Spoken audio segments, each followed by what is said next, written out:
బకాయిలను వెంటనే ఇప్పించాలని భారతీయ జనతా పార్టీకి సంబంధించినటువంటి ఎమ్మెల్సీలు, ఉపాధ్యాయ ఎమ్మెల్సీలు, గ్రాడ్యుయేట్ ఎమ్మెల్సీ అయినటువంటి ఇవాళ ఉన్న ఏవిఎన్ రెడ్డి గారు, అలాగే కొమరన్న గారు, అలాగే అంజిరెడ్డి గారు ఇవాళ ఒక్కరోజు ధర్నా కోసం ఉండడం అనేది శుభ పరిణామం. రిటైర్ అయినటువంటి వ్యక్తులే కాదు, ఉద్యోగంలో ఉన్నటువంటి ప్రస్తుతం ప్రజాసేవ చేయడానికి ప్రభుత్వం పక్షాన ప్రజలకు మధ్యన వారధిగా ఉన్న ప్రభుత్వ ఉద్యోగులు కూడా ఇవాళ చాలా ఇబ్బందులు పడే పరిస్థితికి వచ్చింది.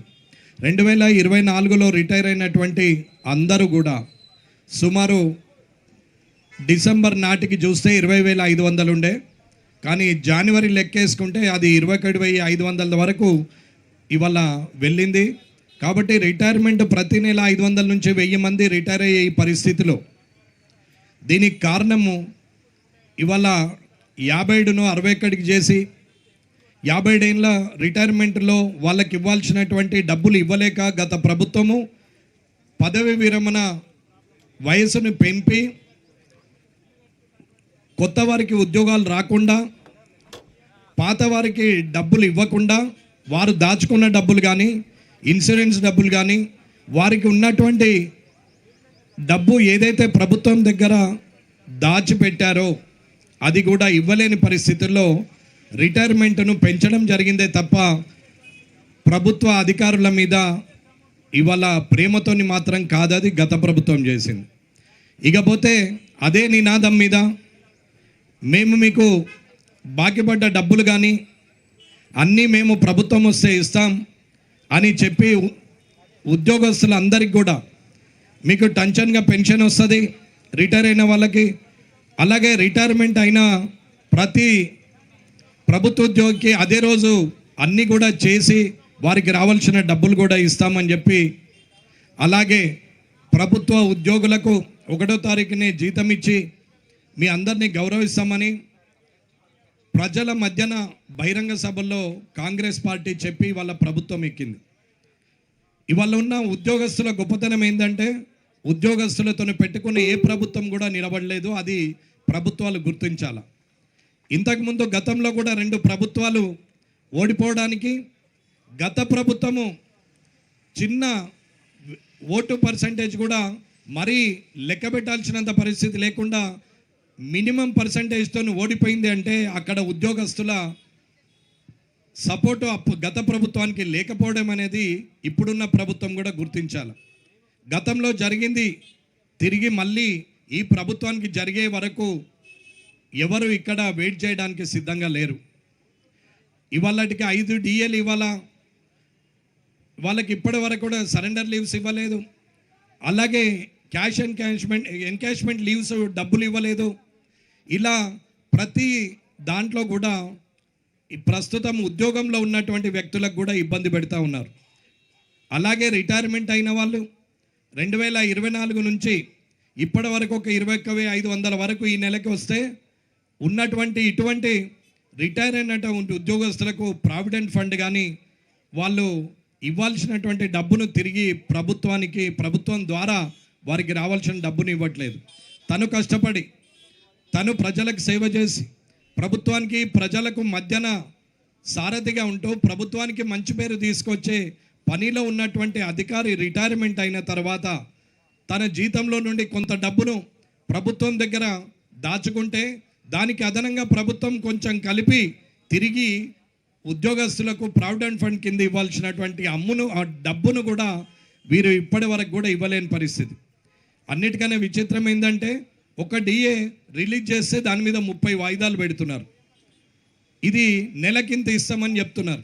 ఈ 30 వాయిదాలు అయిపోయే లోపల రిటైర్మెంట్ అయిన ఉద్యోగి మానసిక ప్రశాంతంగా ఉంటే 100 సంవత్సరాలు ఉండొచ్చు, మానసికంగా ప్రశాంతత లేకుంటే 10 నెలలు కూడా ఉండే పరిస్థితి ఉండదు. అటువంటిది 30 నెలల వరకు మీరిచ్చేటువంటి వాయిదా పద్ధతి కోసం కొన ఊపిరితో ఉండే పరిస్థితికి తీసుకొచ్చినటువంటి ఈ ప్రభుత్వానికి బుద్ధి చెప్పాల్సిన అవసరం ఉన్నది అనేది చెప్తున్నాం. ఎన్నోసార్లు రైట్ ఇన్ఫర్మేషన్ యాక్ట్లో పెట్టాం, అసెంబ్లీలో క్వశ్చన్ ఇచ్చాం, అసెంబ్లీలో నిలబడి మళ్ళీ ప్రభుత్వానికి ఇది మన ప్రభుత్వం, 119 మంది ఎమ్మెల్యేల ప్రభుత్వం. ఈ ప్రభుత్వానికి చెడు పేరు రాకూడదు. దయచేసి రిటైర్ అయిన వాళ్ళకి, ఇప్పుడున్న ఉద్యోగస్తులకి అందరికి కూడా ఇవ్వాల్సిన డబ్బులు ఇవ్వండి.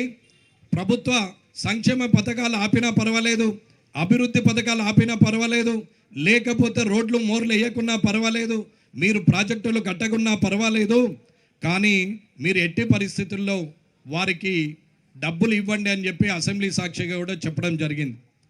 ఆ రోజు ప్రభుత్వ అధికారుల పక్షాన రిటైర్మెంట్ పదవి విరమణ పొందిన మాజీ ప్రభుత్వ అధికారుల చొప్పున వారి పక్షాన కూడా ఆ రోజు మాట్లాడడం జరిగింది. ఆ రోజు కూడా రేవంత్ రెడ్డి గారికి చెప్పాం, ఈ ప్రభుత్వం ఇప్పటికైనా వారికి డబ్బులు ఇస్తే వారందరూ మీకు పాలాభిషేకాలు చేస్తారు, ఏ ప్రతిపక్ష పార్టీకి పేరు అవసరం లేదు, మీకే పాలాభిషేకాలు చేస్తారని కూడా చెప్పాం. ఇదన్నీ అసెంబ్లీ సాక్షిగా చెప్పడం జరిగింది. ఇకపోతే భారతీయ జనతా పార్టీ తరపున మా సోదరులు, మా అన్నలు కొమరన్న కానీ, ఏవేన్ రెడ్డి అన్న కానీ, అంజిరెడ్డి అన్న కానీ ఇవాళ మీ పక్షాన ఒకరోజు ధర్నాకు వచ్చారు. ఒక అడుగు ముందు పడింది. ఇక ఉద్యమానికి నాంది పలికినట్టే లెక్క. రాబోయే కాలంలో మీ డబ్బులు మీ అకౌంట్లోకి వచ్చే వరకు భారతీయ జనతా పార్టీ విశ్రాంతి తీసుకోదనేది ఈ వేదిక మీద నుండి చెప్తున్నాం. రాజకీయంగా ప్రతిపక్ష పాత్ర పోషిస్తలేదు. మానసికంగా మీకున్న ఇబ్బందులకు మేం బాధ్యులుగా అనుకొని మనుషులుగా మేము చేస్తున్నటువంటి ఇది ప్రయత్నమే తప్ప ఇది రాజకీయ ప్రయత్నం కాదు.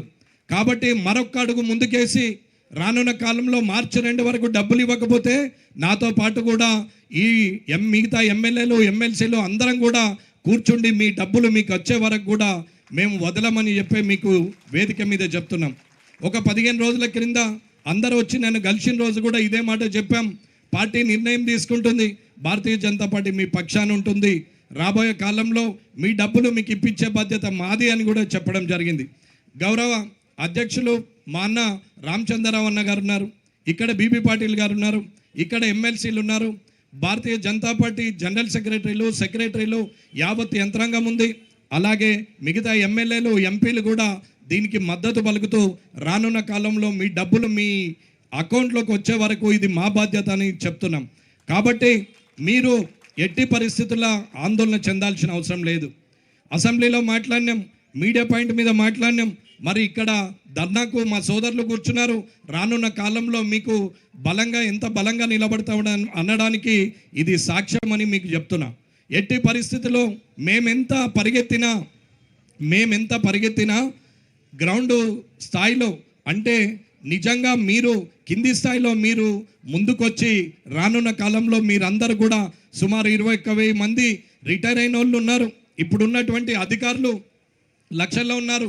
కానీ వారు బయటకు వస్తే ప్రభుత్వం ద్వారా ఇబ్బంది కాబట్టి వారు కూడా బ్యాక్ డోర్ నుంచి మీ అందరికీ సపోర్టే ఉన్నారు.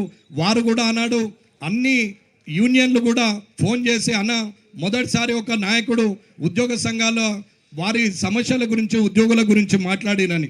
ఇవాళ పోలీస్ డిపార్ట్మెంట్ అయినా, రెవెన్యూ డిపార్ట్మెంట్ అయినా, మెడికల్ హెల్త్ అయినా, ఎడ్యుకేషన్ అయినా, డిఆర్డిఏ అయినా, ఎన్ని డిపార్ట్మెంట్లు ఉన్నా అన్ని డిపార్ట్మెంట్లో ఉన్నటువంటి అందరు ఉద్యోగస్తులు కూడా ఆనాడు సంతోషంగా అందరు కూడా చెప్పడం జరిగింది.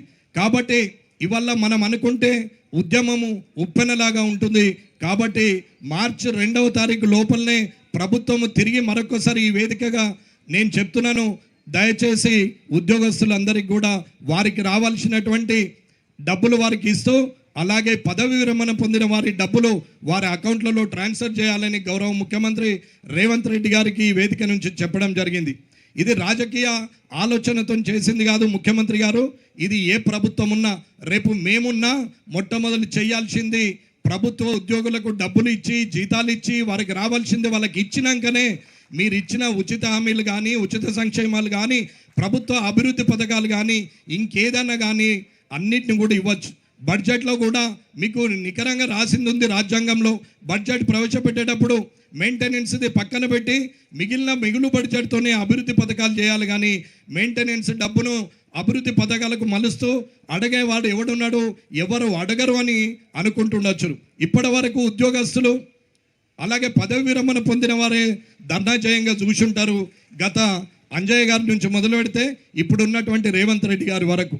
కానీ ఇవాళ కొత్తగా ఇవాళ ప్రజల పక్షాన నిలబడడానికి ఇక్కడ శాసన మండలి సభ్యులు, శాసనసభ్యులు, పార్లమెంట్ సభ్యులు, భారతీయ జనతా పార్టీ యంత్రాంగం మొత్తం కూడా ముందుకొచ్చి నిలబడి మీ పక్షాన కొట్లాడడానికి సిద్ధంగా ఉన్నదనేది రేవంత్ రెడ్డి గారు గ్రహించి ఇది ఆషామాషిగా తీసుకోకుండా దయచేసి వారందరికీ డబ్బులు ఇప్పియాలని చెప్పి కోరుతూ ఈ అవకాశం ఇచ్చినటువంటి అందరికి కూడా హృదయపూర్వక ధన్యవాదాలు తెలియజేస్తూ ముగిస్తున్నాను. జై హింద్, జై భారత్.